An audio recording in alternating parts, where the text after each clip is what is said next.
Ate Grace. Hi. Kasama mo ate ko. Yaya yo. Oh, sino yung crush na ate ko sa Batangas, sa Malayan? I-reveal ko na, Yay.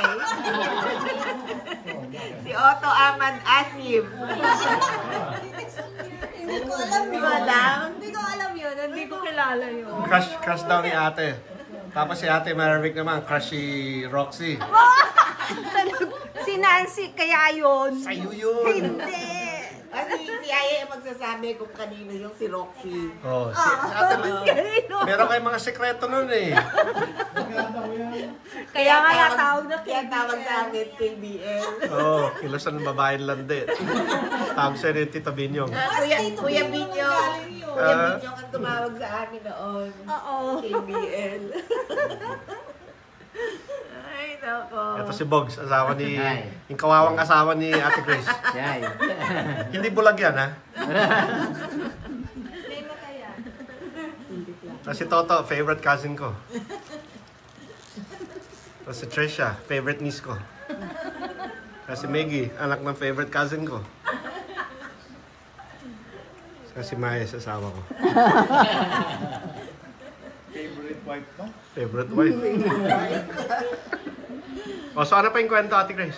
Yay! Wala Thank you so much. Miss ka namin dito. Uwi ka naman. Sabi mo ka siya dito.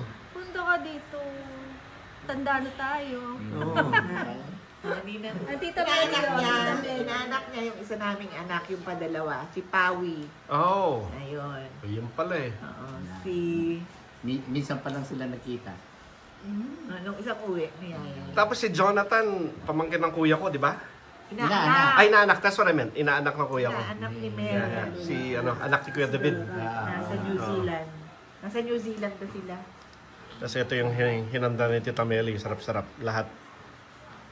Ang dinala ni... Sa dila ni Ate Marvick yung puto tsaka kutsinta. Sarap din yung pansit. Sarap din yung pansit. Okay, so mabalik tayo kay Roxy. Alam ni Toto yun eh. Kay Ate. Nancy yun. Sabi ni Ate Marvick, hindi daw sa kanya nanligaw si Roxy na taga-Kanluran. Kay Ate Nancy daw. Sabi, hindi, sa'yo nanligaw yun. Ayaw maniwala sa akin. Bali 16. Ay,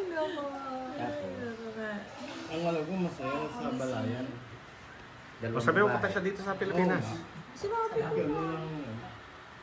Punta ka daw dito sa Sana Pilipinas. pala hanggang June kayo para ma-attend ng fiesta na sa Gomang San Juan, June 24. Hindi pa kayo nakaka-experience na. Yung may lechon, ulo ng lechon. Hindi ko pa na-experience. Ulo? Ay, pero nung araw na-experience natin yun. Hindi ko nang tatandaan. Hindi mo naalala? Natatandaan ko lang, nagpumunta tayo sa Fiesta ng Dalig, May 1st, di ba? O, parang, oo, yung lahat ng bahay, puntahan mo, may handaan, hindi ka pwede hindi pupunta. Walang kasillas. Oo. Sa tubuhan. Oo, puntahan sa dulo ng tubuhan. Yun naman isang may larga vista. Tapos kung malayo, nakikita yung mga babaeng nagkakalog sa tubo. 3 terms sa dati. Second term na. Natatanda ko pa yung bahay sa Dalig eh. Yung pawid na ano. Alam mo yung likuran, natatandaan mo? Oh. Yung sa likod, kawayan mismo ang ang tawag doon, batalan. Doon sila doon ang liguan, Oh. batalan. Tapos ang tubig, poso. Oo. Balon. Poso na yun, May bomba. Parang binobomba. Eh, di ba ganun ang mga bahay talaga ng araw? May May poso bomba. sa loob. Hindi bomba. Bahay ng ate ko rin, may ganun eh. Sa loob. Ganyan yun. Hanggang ngayon nandoon. Parang Eh, sino ba nakatira doon eh? Si Vivi. Si Vivi. May dinibig. Dami roast ng araw doon. Dami kasi tabi ng bahay siya. May apo na si B. Toto, ano gusto mo sabihin sa kuya ko at sa ate or sa kay Carrie? It's more fun in the Philippines. Ay dito. Diba, punta kayo dito sa Pilipinas. Papakainin yung Tita Meli. Cheche ako sa likod. Wala. Che, Oy! anong bibilan mo sa favorite cousins mo? Ayan, mga favorite cousins. O, next time kayo naman. Pasyal kayo, maraming... Sawa ka na sa amin. Kayo naman next time. Pakita mo, kape mo.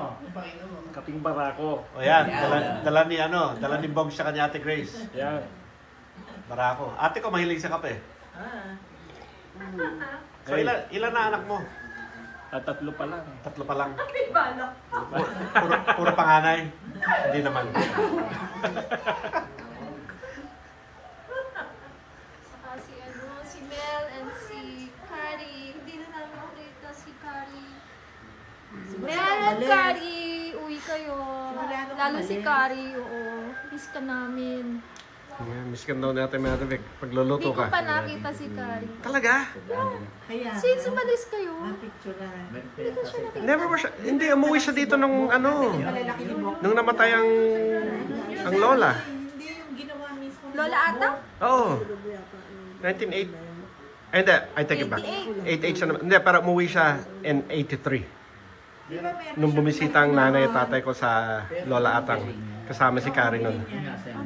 O siguro maliit pa si... So nun mo lang siya huling nakita. Oo, siguro. She was But after that, wala na. Kasi Well. wala na akong memory. 12 years old siya nun. Yeah. Si Ate Grace, ang 1978 ko pa huling nakita. Oo. Second year college. Tita Meli, alam niyo ho ba sa lahat ng tiya ko na buhay, kayo paborito ko? Doon ko naniniwala doon. Kasi ikaw na lang buhay.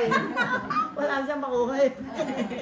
May ate-ate Ay, ka. ka ba Saka sa- may ate Hindi, I mean yung diretsong tiya. Oo. Sa nanay ko patay na sila lahat eh. Oh, so.